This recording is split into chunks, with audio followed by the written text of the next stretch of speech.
ब्रह्मचर्य का नाश वीर का नाश जीवन का नाश है। ब्रह्मचर्य अगर सही है, आपने किसी तरह इधर उधर जिधर दृष्टि डालोगे उधर जय होती चली जाएगी। आजकल के बच्चे नौजवान इसको मनोरंजन समझते हैं और उनको सलाह भी ऐसी मिलती है। जो इधर सांसारिक प्रोत्साहन देने वाले हैं वो आपको सलाह देंगे।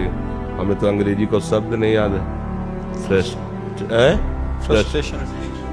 फ्रस्ट्रेशन। हाँ, और यही जो स्टेशन कह रहे हैं गाड़ी स्टेशन से अलग कर दो तो बोले तुम बहुत शांत हो जाओगे और फिर अपने काम में देखो कैसा उपदेश दिया जा रहा है कि वो तो ये जो कमियां है ना, ये कोई भूत नहीं है जैसे लोग कहते हैं ना, पता नहीं कौन, ऐसा कुछ नहीं है। गंदी आदतें हैं, इन पर संयम लाओ। आप समझ रहे, प्राय इस पर बच्चे ध्यान ही नहीं देते कि ये कोई मार्ग भी है।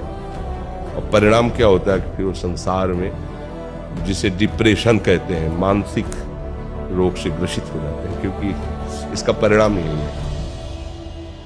या तो आपको प्रमाद और आलस से युक्त होकर समाज से अलग पड़ा रहना पड़ेगा, और या फिर आखिरी हत्या कर ले, ऐसी सलाह आपका मन देगा, ऐसी स्थिति में पहुंचा देगा।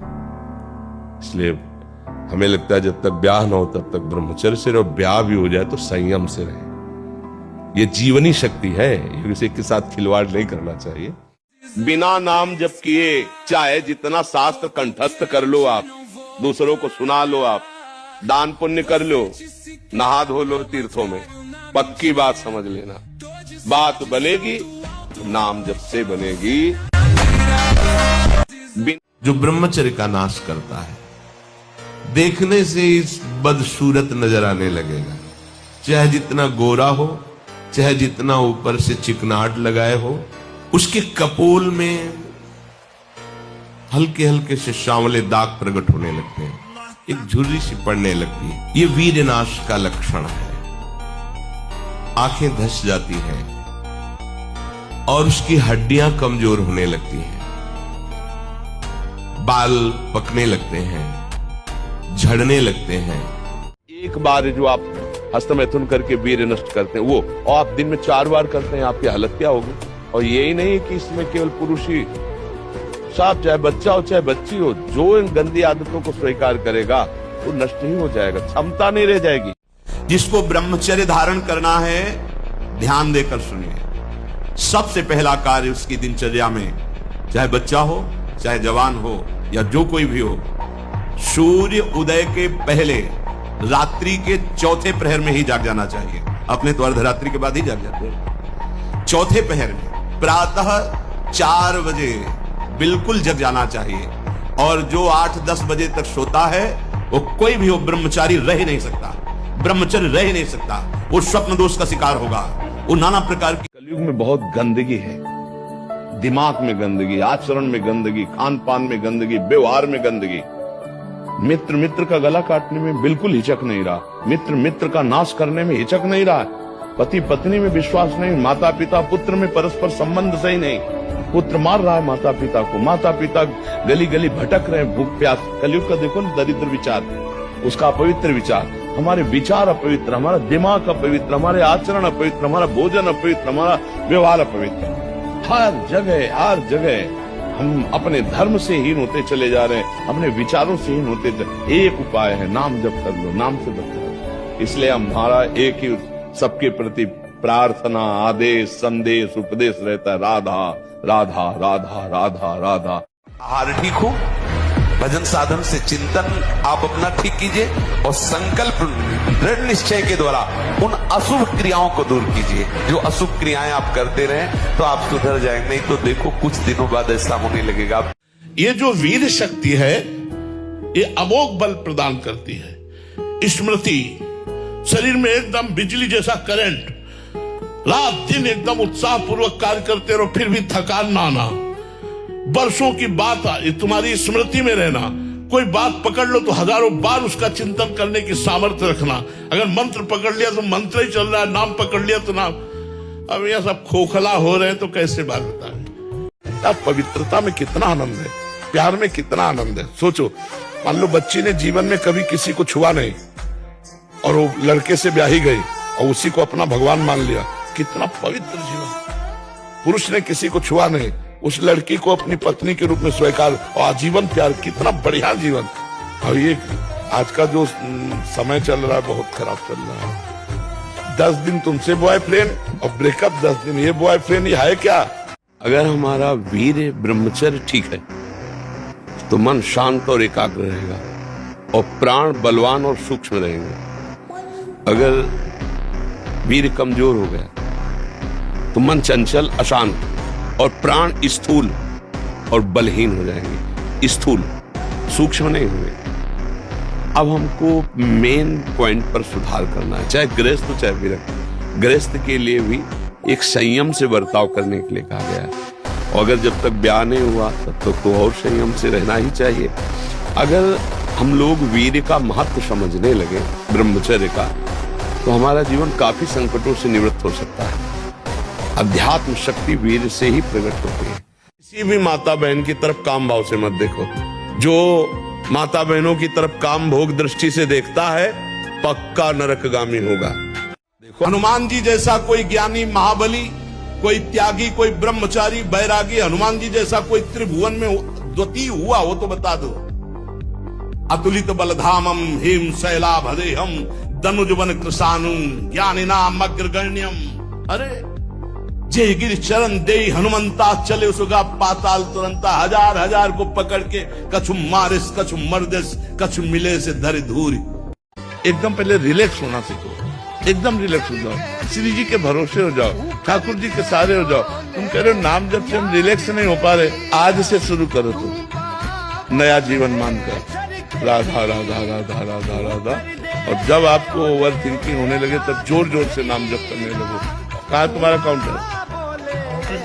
सिद्ध मत बनो। जब ओवर थिंकिंग की बीमारी है तो हमको उसको लगाना पड़ेगा। राधा राधा राधा 30,000 हुई, 40,000 हुई, ऐसे में देखना राधा राधा राधा। ऐसे बेमतलब की बातें मत करो, काम में लगो। कुछ नहीं करना, जैसे हो वैसे ही रहो। नाम जप करो राधा राधा, बस मांस मत खाओ, शराब मत पियो, पराई बहनों बेटियों की तरफ गंदी दृष्टि मत रखो। जो पापाचरण है वो पापाचरण मत करो। फिर देख लो आपका जीवन कितना आनंद में होता है। भगवान ने आनंद के लिए मनुष्य शरीर दिया है, पशुओं को कर्म भोग के लिए दिया है। मनुष्य शरीर नए प्रारब्ध की रचना के लिए मिला है। मनुष्य शरीर भगवत प्राप्ति के लिए मिला है। मनुष्य शरीर मोक्ष के लिए मिला है, इन गंदी बातों के लिए नहीं मिला है। खूब नाम जप करो, बिना पैसा की भगवत प्राप्ति। और पैसा से भगवत प्राप्ति होती भी नहीं है। पैसे से कोई भगवान को खरीद ले ऐसा आज तक नहीं हुआ। नहीं, अध्यात्म पैसे से नहीं बिकता, और जो पैसे से बिकता है वो अध्यात्म नहीं होता। तो बिना फ्री भगवत प्राप्ति होनी। राधा राधा जपो। थोड़ा आपको कम अच्छा लगता है डाउन होना। भगवान के अंशों का थोड़ा दुख आया रो दिए, थोड़ा खुशी हुई नाच दिए।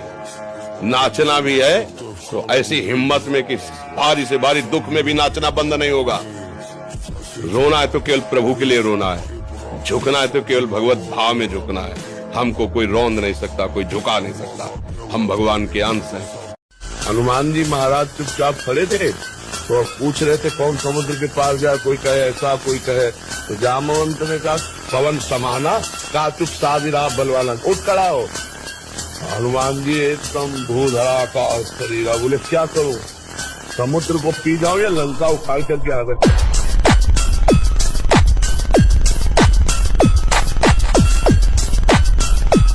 अब तो गलती हो गई, अब क्या होगा, अब तो जीवन नष्ट हो गया, तो क्या मन सिखाएगा? फिर तो यार इधर ही उतरो, ऐसा सिखाए नहीं। हार कल कोई कह दे कि आज 100 बार गिर चुके, अब क्या होगा? तो हम तो 1001 के ऊपर कह रहे हैं, फिर भी हम चलेंगे। हम ये गलती का बढ़ावा नहीं दे रहे, हमें अपने जीवन को व्यर्थ नहीं जाने देने का उद्देश्य बनाए। उद्देश्य में बहुत बड़ी ताकत होती है। जो नीच मनुष्य कामना और लोभ के वशीभूत होकर दूषित दृष्टि से हर स्त्री को भोग भाव से देखता है, जिसको देखता है बस काम भाव से देखता है। बोले जो दुष्ट दूषित भाव से माताओं बहनों को भोग दृष्टि से देखता है, तो यहाँ बड़ी बड़ी चोंच वाले वज्र के समान जिनकी चोंच ऐसे गिद्ध बार बार हजारों वर्ष उनकी आंखों को नोचते और खाते रहते हैं। वो आंखें बार बार होती रहती हैं, बार बार निकालते। यही वहां है कि मरना नहीं है। उनकी दोनों आंखों को वज्रतुल्य नरक के पंछी बार बार निकालते हैं और खाते हैं, और उनके पुनः नए नए नेत्र उत्पन्न हो जाते हैं। इस पापी को पलक झपकने तक के लिए विश्राम नहीं मिलता, निमिष तक के लिए कि थोड़ा चैन मिल जाए, महान दुख होता रहता है। हजारों वर्ष तक उसको इस नेत्र दर्द पीड़ा भोगनी पड़ती है, और फिर जब मृत्यु लोक में जन्मता है तो नेत्र रोगी पैदा होता है। यहाँ पैदा होगा नेत्र रोगी, या नेत्र ही नहीं है या नेत्रों में दिखाई नहीं दे रहा, कई तरह के व्यवधान, जिन्होंने नेत्रों का दुरुपयोग किया। माथा, कमर, मेरुदंड, छाती, इनमें पीड़ा होना ब्रह्मचर्य की हीनता का लक्षण। रीढ़ की हड्डी झुकना, हर समय झुककर बैठना, दांत के मसूड़े फूलना, मुख से दुर्गंध आना, शरीर से दुर्गंध आना, ये सब ब्रह्मचर्यहीनता का लक्षण है। इस शरीर को लोग कहते हैं कितना सुंदर है, और फंस जाते हैं, इन शरीरों पे फंस जाते हैं, लट्टू हो जाते हैं, और वो फंस करके इस शरीर के राग से अपने को कभी नहीं हटा पाते। और मनुष्य जन्म मिला था भगवत प्राप्ति के लिए, वो अपने शरीर में और दूसरे शरीर में फंस करके इस अमूल्य जीवन को नष्ट कर देते हैं। क्योंकि रक्त का एक स्वभाव होता है, अगर वो बाहर किसी तरह भी आया तो ठंडा होकर गाढ़ा हो जाएगा, वो रोक लेगा। इसकी आखिरी परिणति है वीर्य, वो स्वयं से नहीं निकलता, वो इससे भी गाढ़ी वस्तु है, वो घर्षण से निकलता है। अगर आप उसको गर्म न करें चिंतन के द्वारा, क्रिया के द्वारा, वो नहीं निकलेगा। जब तक वासना रहेगी, जब तक पाप रहेगा, तब तक नाम का सुख नहीं मिलता। ये जो पार्थिव चीजें हैं, ये तो इंद्रिय जन्य है, हमारा इंद्रिय से कोई लेना देना नहीं। हम भगवान के अंश हैं, हमें सुख की अनुभूति भगवान से होगी। और जिस दिन पाप नष्ट हो गए सब, उस दिन अगर राम या कृष्ण, हरि, राधा कहते हुए रो न दे तो हमें बताना क्या तुम हो गए हो। जरा भक्तों के चरित्र पढ़ के देखो, तुम्हें पता चल जाएगा क्या तुम हो गए हो, क्या है तुम्हें समर्पण। अगर ऐसा मानते मैं कुछ हो गया हूँ, तो आप भक्तों के चरित्र पढ़ के देखो और मिलान करो कि आप कौन से भक्त हो, कितनी क्षमता आप में है, आप कितना भजन करते हो, कितना समर्पण भगवान का है, भगवान के प्रति आपका कितना समर्पण है। देखो आप अभी जब ऊंट बकरियों के बीच में रहता ना, तो उसको लगता मैं बहुत ऊंचा हूँ, लेकिन जब पहाड़ के नीचे आता है तो मैं कुछ नहीं हूँ। अभी आप 1 साल ब्रह्मचर्य रहिए, आप फिर देखिए आपके विचार कैसे होते हैं, आपके शरीर में कैसी ऊर्जा होती है, आपका प्रतिज्ञा, आपके वचन, आपकी चेष्टा, आपकी क्रियाएं कितनी पवित्र और साफ, स्वच्छ, एकाग्र। और लोगों ने ब्रह्मचर्य को एक मनोरंजन समझ लिया। अब कहे मन एकाग्र तो कैसे हो सकता है। चाहे जितनी बड़ी गाड़ी हो, मर्सिडीज हो, और डीजल पेट्रोल मत डालिए, तो धक्के लगा के चलाना पड़ेगा। जब ब्रह्मचर्य रहा जाता है तो उसको सुविधा माया देती है ब्रह्मचर्य नष्ट करने की, ये बैठालना चाहिए। जैसे आप नियम लिए कि मैं आजीवन ब्रह्मचारी रहूंगा, तो आपको पक्की सुविधा एक समय आएगी कि आप आराम से भोग लीजिए, कोई निगेटिव नहीं, कोई नकारात्मक सोच भी नहीं आएगी, आप उसको स्वीकार करें, क्योंकि आपके व्रत को भंग करने के लिए माया ऐसी सुविधा देगी। तो हस्त मैथुन करने से नाश, ऐसे उस प्रसंग में बताया गया, वो लक्षण उसके जीवन में उत्पन्न होने लगते हैं। कौन सा आसन करने से ब्रह्मचर्य ऊर्ध्वगामी होगा? अब जैसे अवस्था आपका ही प्रश्न है, अब ये नए साधकों के लिए होता है, आपके लिए तो मुझे लगता है कि इस विषय में अब चिंतन ही छोड़ देना चाहिए, क्योंकि नए साधक, अब जैसे ऊर्ध्वगामी के लिए सिद्धासन अत्यंत आवश्यक है। अब सिद्धासन के लिए महाराज का शरीर काम नहीं करेगा। अब सिद्धासन, जो बाईं एड़ी है वो गुदा और मोत्येंद्री दोनों के बीच के स्थान में ठीक एड़ी ऐसे लगी हुई, और जो दाहिनी पैर की एड़ी है वो ठीक मोत्रेंद्री के ऊपर लगी होती है, ऐसे लगी होती है, और ठीक ऐसे बैठा जाता है, मेरुदंड बिल्कुल यही स्थिति होती है, और 2.5 घंटे 3 घंटे बिना हिले फट जाएगी जंघा, अभ्यास हो ना हो तो। अब सुषुम्ना नाड़ी का संचार होता है, फिर वीर ऊर्ध्वगामी होता है।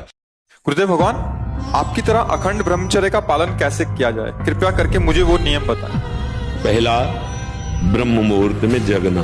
ब्रह्म मुहूर्त में बिना कुल्ला किए, वो जैसे तांबे के पात्र में 1 लीटर जल रख ले, रात भर रखा रहा, उसे पीजिए और इसके बाद थोड़ा टहलिए, वज्रासन में बैठ के फिर शौच जाइए, फिर स्नान कीजिए जरूरी है, और फिर आधा घंटा व्यायाम कीजिए, कठोर व्यायाम जैसे दंड बैठक, ऐसे फिर आधा घंटा आसन कीजिए जो योगी का आसन है। अगर व्यायाम नहीं है और आसन नहीं है और दिनचर्या ठीक नहीं, आहार ठीक नहीं, तो भूल जाए कि कोई ब्रह्मचर्य नैष्ठिक जो हम जैसे वातावरण में रहते हैं, जैसा दृश्य देखते हैं, बहुत सावधानी, तब धीरे धीरे धीरे फिर क्या होता है, ब्रह्मचर्य जो वीर शक्ति ऊर्ध्वगामी हो जाती है, वो पचने लगती है।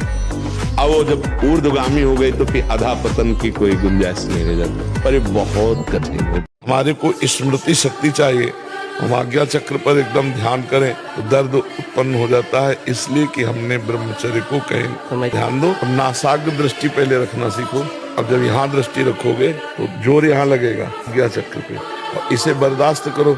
और यहाँ लिखो, अपने इष्ट का नाम लिखो। आंख मुंदनी नहीं बच्चा, आंख मुंदनी नहीं है, अर्ध निमीलित ऐसे, पलक नहीं, झपक नहीं, नासाग्र दृष्टि रखनी। और यही हम लिख रहे हैं नाम, और इसी को हम देख रहे हैं, इसी को पढ़ रहे हैं। इससे क्या होगा कि आपका आज्ञा चक्र बलवान हो जाएगा। एक ब्रह्मचर्य, नाम जप, ये दो परमार्थ की नींव समझ लो। गृहस्थी में हो तो भी संतान उत्पत्ति के लिए शास्त्र आदेश करता है, वो कहते शेष समय ब्रह्मचर्य रहो, तो आपकी स्मृति, आपका बल, आपकी चेतना जागृत रहेगी। बड़े से बड़ा दुख सहने की सामर्थ्य आती है ब्रह्मचारी में। ब्रह्मचारी का सौंदर्य प्रस्फुटित होता है, एक नूर उसके चेहरे पे झलकता है जो ब्रह्मचर्य को धारण करता है। एक नवीन आकर्षण, बालवत चेहरा, एक आकर्षण होता है। और जिसका ब्रह्मचर्य पुष्ट होने लगता है, उसके शरीर से सुगंध आने लगती। ब्रह्मचारी का एक एक रोम तेज से युक्त होने लगता है, चेहरे पर हर समय प्रफुल्लता, मुस्कान, बिना किसी कारण की प्रसन्नता बनी रहती है। ब्रह्मचर्य सेवन से अमोघ लाभ प्राप्त होता है। खेल ऐसा खेलो जिसमें घाटा ना हो। क्या मुर्दे जैसा जीवन, जो इंद्री जैसा चाहे वैसा डाउन कर दे, जैसा चाहे वो हमें शोक दे दे, दुख दे।